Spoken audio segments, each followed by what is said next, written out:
find a safe place for your heart. And you don't have to pretend you're feeling something that you aren't. You can celebrate life's victories or find the strength to try again.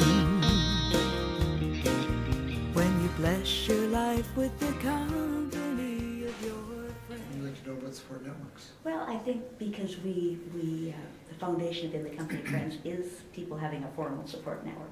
And a lot of your work is around creating support networks, but I think also you've done research in the importance of all of our networks and what that does for, so just some of what you know about support networks. Sure, okay.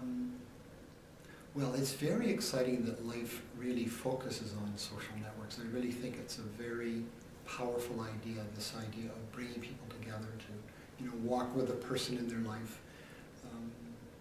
That, the journeys we take in life are not easy, and so to do that with other people makes just a lot of sense. And some of the things we're learning about support networks are quite interesting, actually, and I think could be very helpful to life. We know, for example, that all of us have networks. All of us have lots of people in our lives that we can draw on.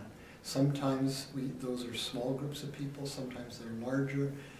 But if you think about it, most of us have many people in our lives. Sometimes we have people in our neighborhood. Sometimes we have people that we've met at work, and that's kind of a work network. Sometimes we have people from a faith community, that's another network. So we can think about people having multiple networks. And so I think what's exciting is the idea of people coming together to walk with a person as a support circle or a social network. But we can also think about each one of those people in the support network has a whole other bunch of networks in their life. And so one of the things we want to try to do is help people tap their networks. And so just an example might be that if my daughter is looking for a job, then all of the people in her support network are potential job hunters, right? Because each of them have lots of people that they know and lots of people who they connect with.